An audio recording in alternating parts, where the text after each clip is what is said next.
All right, everything's dry. I've taken the others out of clamps. But before I walk away from this, I want to make sure you have this, and I want to look at a couple other options here. Because there's a lot of ways of doing this. I've got good seams, I've got nice tight seams, but I want to make sure you understand the call. What I did, I had bandsawed this straight edge, and then I went back and put it through the table saw. What I should have done was put it in done a partial cut in the table saw, then cut this angle, because this needs to fit pretty nice. Because my issue was I had to use the shim in order to get the pressure on the small piece here pushing down. But it worked out just fine. I had to wrestle with them a little bit. But the reason I had to wrestle with these, see where that one snapped off, put a couple screws in it to fix it, was because I wasn't level. Meaning that my boards weren't perfectly straight. We talked about that. I should have milled them, cut them, put them together. Don't want to repeat myself too much, but again, I will say this: it's easier to hold a piece of wood straight than it is to make it, than it is to bend it straight. But I didn't have a lot, and I knew I could do this because, well, I've done it before, a time of 40. But what would have been something? Is there anything that could have helped me in that situation? Definitely. And that would have been very simple: a biscuit or spline. Now, a biscuit would have probably been a better option. And here's the reason I'm saying that. A biscuit, if this piece of wood has got, as you've seen, if it's got a bow or whatever the case may be, and I'm going to show you this in a minute. When we cut a spline, and a spline is where we cut a groove in here that there's another piece of wood goes in to hold it together. Now, what I put, and most everybody out there will tell you to spline them. The problem with a spline is that when we run it, it's going all the way down the edge. If the piece of wood is, not straight, then unless we can hold it really tight to the fence, it's going to track that piece of wood, and it will cut a spline in it that's not straight, or groove rather. So in that case, we're better off to work on what we will call short points. What am I talking about? Well, if you've all had a piece of wood that was kind of long and it's kind of got a bow in it, and you start cutting it into short pieces, then that, you don't have all that bow. Well, the same thing kind of applies to the biscuit. And that means that if this end that I'm taking this tape off of right now, if this end were kicking up, and I spline it, like I said, it can track that. But in the small fence on a biscuit joiner, it's going to give us a definite point. Now, do I think I need the biscuits to hold this joint? No, I don't.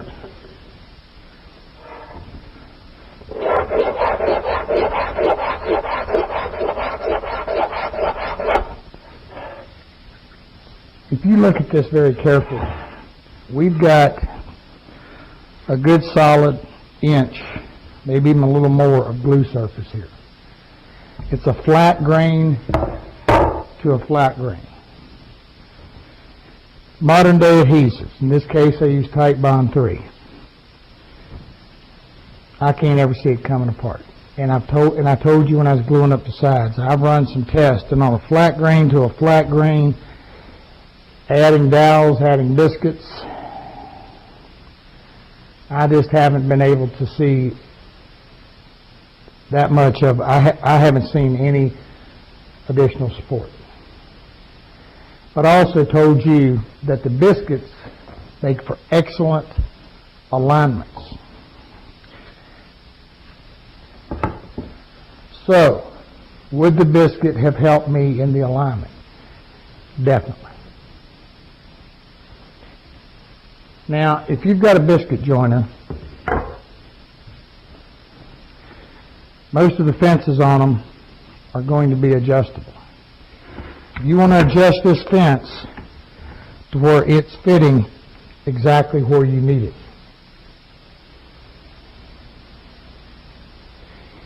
Be careful, because you're on an angle. If you don't move that biscuit cut up, if you get down here very low, you can actually punch to the side. So make sure you're up enough. I'm going to check this one. I'm good. I'm right there. I'm up high enough. And I could have used biscuits all the way down this to help me with my alignment. Let's look at that.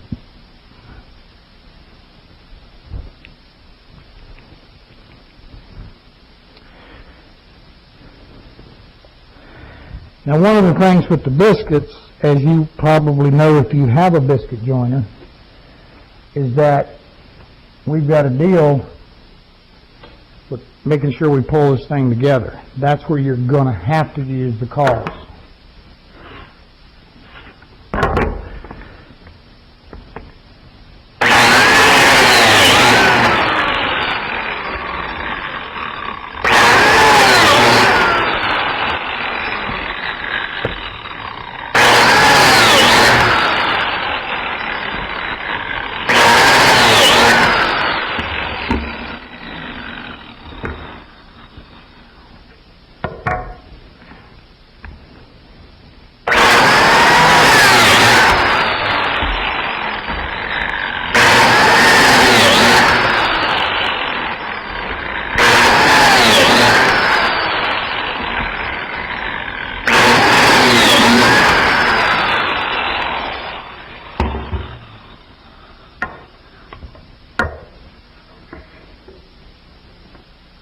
I need to clean out my little exhaust port on that one.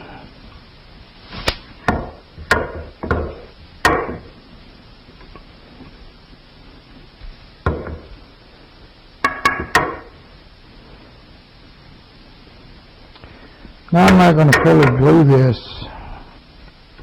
Well, I'm not going to glue it at all, actually, because I'm going to use this to show you the spline.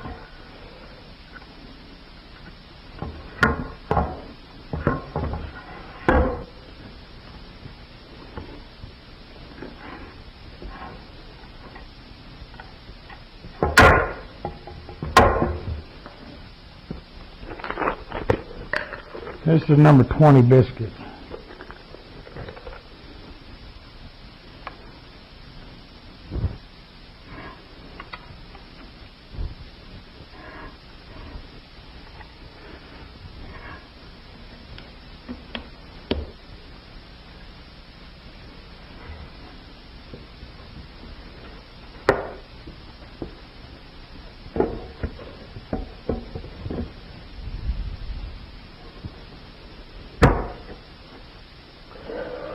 And it's going to hold us in alignment.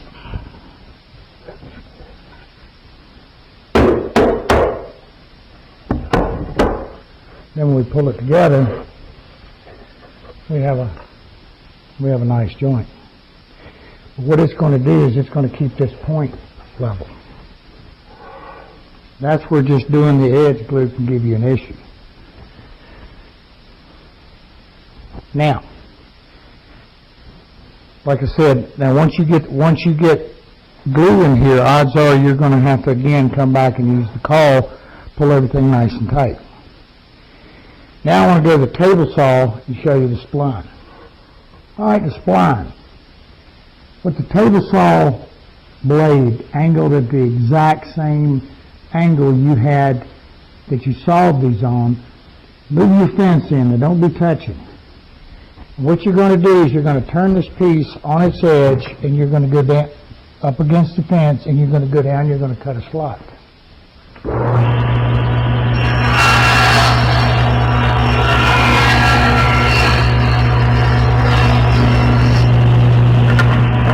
And the same with the other.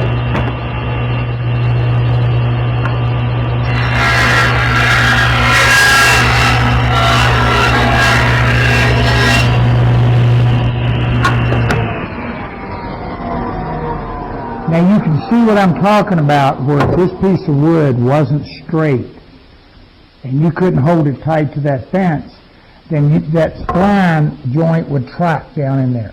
We don't want that. Now what we've got is we've got a situation where we can put this together.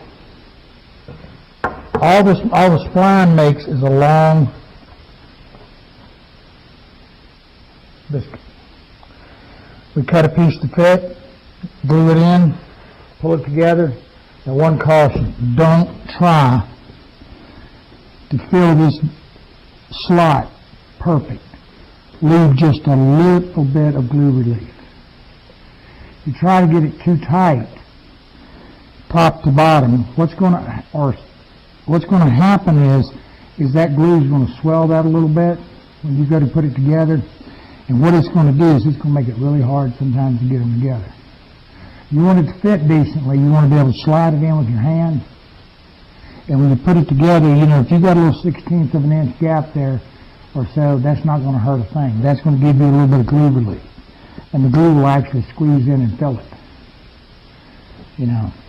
And when you put glue in the spline, paint it. Don't just take a bottle and run it down through there, because then when you go to put it together, you're going to get a hydraulic effect. Same thing applies with a biscuit.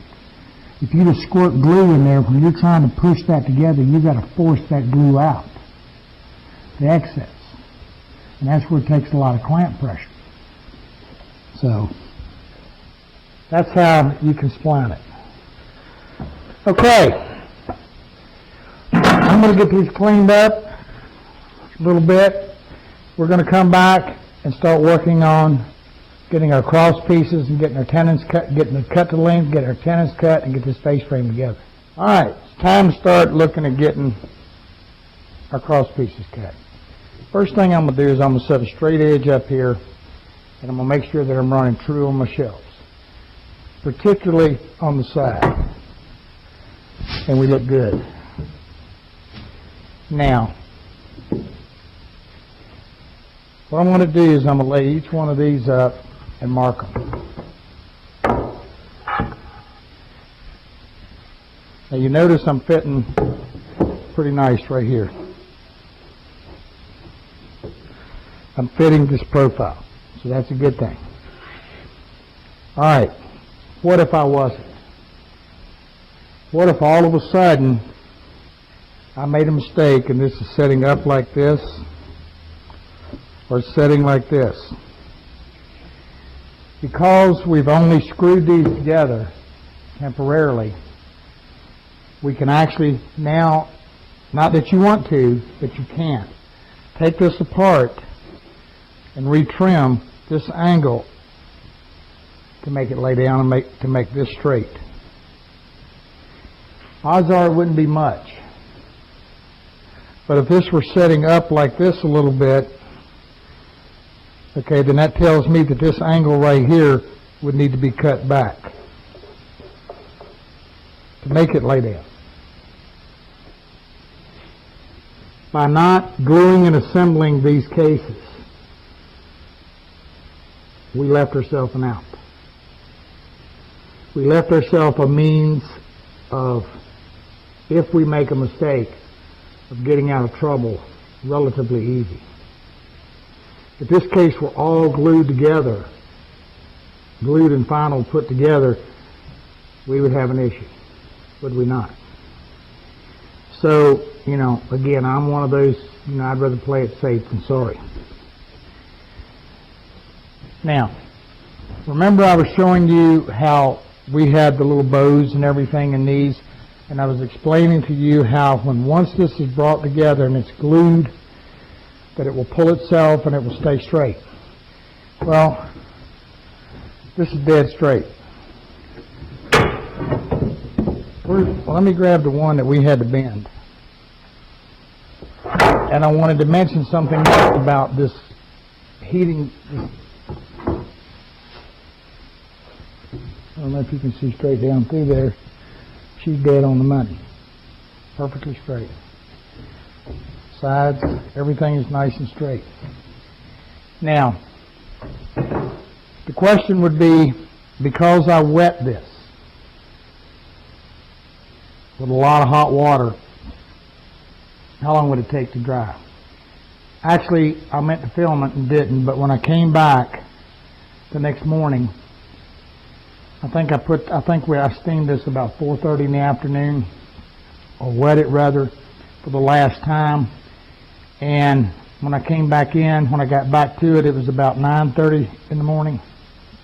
And I put a moisture meter on it, and it was equal to everything else. There's a difference between wetting something with water or steaming something than being green.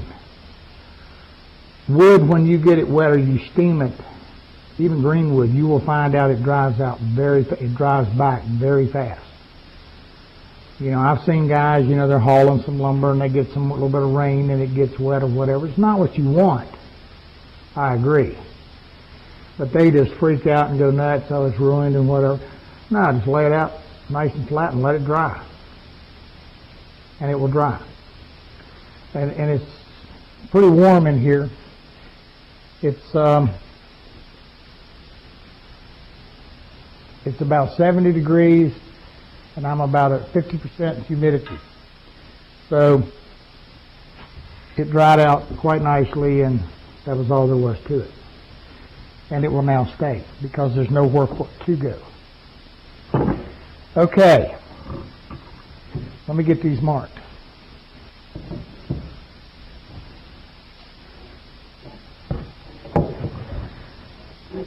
I want to mention one other thing here just in a second.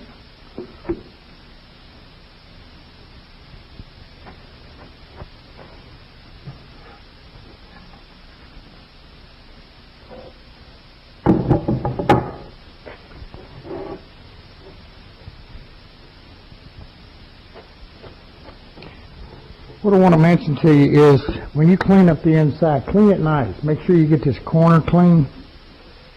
And a good rule of thumb is before we do a final assembly, take your random orbit sander, or rasp, or file, or a little saw, or whatever, and knock these corners down.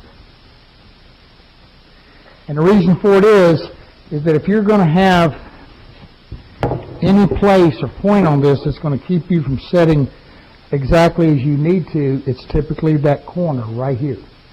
So to dull that corner so it's not actually engaging your inside here is a good thing. It's not going to affect your strength or anything in any way. But it's going to make sure that this lays down nice. Okay? So, I've got my marks. Let me get some measurements here and see what we got going. I'll get all this figured out and we'll be right back. Alright. Here's what I've done. I've taken the other side, I happen to be on the bottom case, and I've just taped it on where it's fitting the corner. And then I took my measurement, added 1 3/4, which is 7/8 for each tenon. And I think that came out to be 36 1/4. Then I cut just a 3/8 piece of poplar, and on each end I marked 7/8. And now what I'm doing is I'm putting it in here and making sure that I'm lining up, and that when I hit 7/8 on each side, I'm coming in perfect. And I am. So, see, one of the things you've figured out, I don't trust a measurement at all. but I think I probably said that enough, huh? All right, so what I'm going to do is I've gone through and I've taken all my measurements that we went over and I've cut everything to the width I need. Now all I'm going to do is just simply go cut them to length. Then we're going to come back and see how all this is going to happen. But there's something we haven't done. And I want to show you this. We got to make a provision to get a drawer in this. Now, Tiger Maple has a unique property. It's got a lot of them. I took a little piece of this, and the only thing I did was get one rip and glued it back together. And that don't look too bad. You can see the glue line. It's running right up through here. Now, that don't look bad at all. But usually, Tiger Maple will show up. It's going to show a glue line. There it goes. I don't know if you can see it on camera, but you can see the glue line. Probably one of the best glues for not seeing the glue, or the best glue for not, is a polyurethane. For whatever reason, it just doesn't show as bad. But they still show. So, I want you to bear that in mind when we come back and we get to making the provision for this drawer. This is that crown. We're just getting a trace coat on it because we wanted to see it. You know, Ed, I'll tell you what we need to do. We need to put some back here. It's a little bit back here now, but I don't want to wet one surface. This is a water base, so I don't want to wet one side, not the other. On this maple, as much as it's figured, I don't. So let's take our tape off and get some dye back there, just to keep the moisture balanced.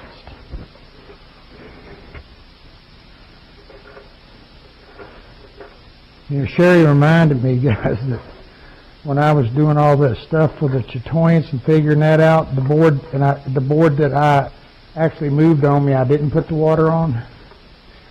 And she said, you got a problem, because in one of the earlier videos you said, you kind of shook your finger and said, make sure y'all put those, you know, whatever you do to one side, do to the other. And she said, then you turned around and didn't do it.